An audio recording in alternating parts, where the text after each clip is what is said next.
آج افراتفری کا دور دورہ ہے، کسی کو کچھ سجائی نہیں دے رہا کہ حقیقت کیا ہے، لیکن اس کے باوجود ہم ہر بات پر رائے زنی کرنے سے گریز نہیں کرتے۔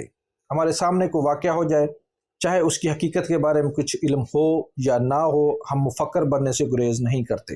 ہم ایک ایسی قوم ہیں کہ تصویر کا ایک رخ دیکھنے کے بعد تصویر مکمل خود ہی کر لیتے ہیں۔ یہ صلاحیت ہم سب میں بدرجہ عتم پائی جاتی ہے، جو ایک اچھی بات نہیں ہے۔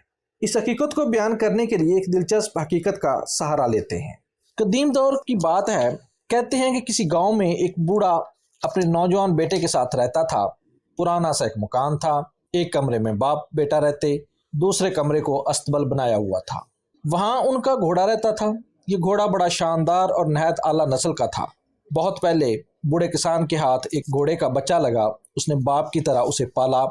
بڑا ہو کر اس گھوڑے کی خوبصورتی کی دھوم مچ گئی، دور دور سے لوگ اسے دیکھنے کے لیے آتے۔ گاؤں کے رئیس نے اسے دیکھا تو پہلی نظر میں فریفتہ ہو گیا۔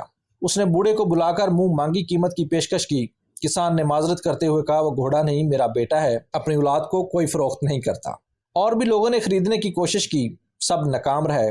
گاؤں کے کچھ سمجھدار لوگوں نے بوڑھے کو سمجھایا کہ تم غریب آدمی ہو، ایسے اعلیٰ گھوڑے کو کتنی دیر تک سنبھال کر رکھو گے؟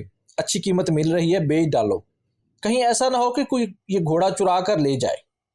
ایسے ہر مشورے کے جواب میں وہ بابا جی مسکرا دیتے اور بس بات ختم ہو جاتی۔ ایک دن بوڑھا کسان اور اس کا بیٹا حسب معمول صبح اٹھے تو دیکھا کہ ساتھ والے کمرے کا دروازہ کھلا اور گھوڑا غائب ہے۔ پریشان ہو کر آس پاس دیکھا مگر کوئی سراغ نہ ملا۔ بستی والوں کو پتہ چلا تو وہ افسوس کرنے چلے آئے۔ جن لوگوں نے گھوڑے بیچنے کا مشورہ دیا تھا انہوں نے فٹ تانا دیا کہ تمہیں سمجھایا تو تھا کہ گھوڑا بیچ دو، اس وقت نہیں مانے۔ اب تمہاری بدقسمتی ہے کہ بغیر کچھ لیے گھوڑا گنوا بیٹھے ہو۔ کسان کی سب باتیں سنتا رہا، پھر بڑے اطمینان سے بولا، بھائیو تمہاری بڑی مہربانی کہ تم میرے پاس آئے، اپنی ہمدردی کا اظہار کیا، مگر مجھے یہ بات سمجھ نہیں آئی کہ اس میں بدقسمتی کہاں سے آ گئی۔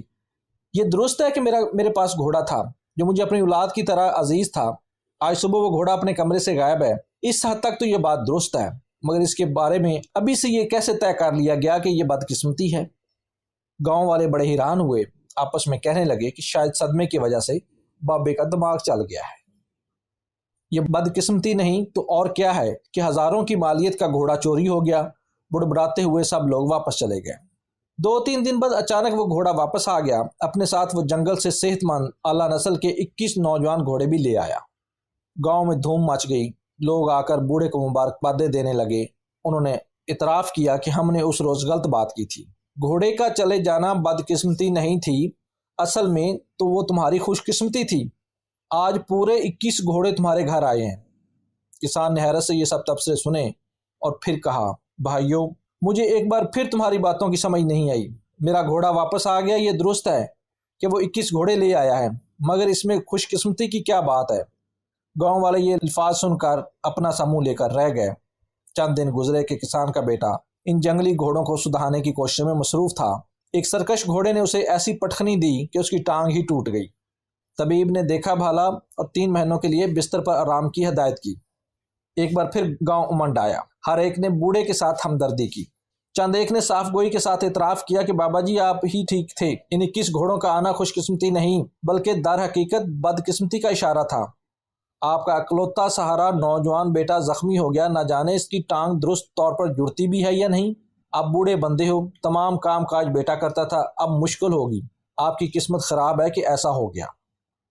بوڑھے کسان نے یہ سن کر ٹھنڈی سانس بھری اور قدرے جھنجھلاہٹ کے ساتھ کہا، یارو ہر واقعے میں خوش قسمتی یا بدقسمتی نہ ڈھونڈ لیا کرو، جو بات جتنی ہے اتنی ہی بیان کرو، اتنی قطعیت سے کوئی فیصلہ کن رائے نہ دیا کرو۔ میرا بیٹا گر کر ٹانگ تڑوا بیٹھا، اس حد تک تو بات درست ہے، باقی خوش قسمتی یا بدقسمتی کا حتمی فیصلہ ابھی ہونا باقی ہے، قدرت ہی اس کے بارے میں بہتر جانتی ہے۔ 2-3 ہفتے گزرے، اچانک ہی جنگ چھڑ گئی۔ قریبی ملک کی فوج نے حملہ کر دیا۔ بادشاہ نے جبری طور پر بھرتی کا حکم دیا۔ ریاستی اہلکار دوسرے گاؤں کی طرح اس گاؤں میں بھی آئے اور بوڑھے کسان کے زخمی بیٹے کے سوا ہر نوجوان کو پکڑ کر لے گئے۔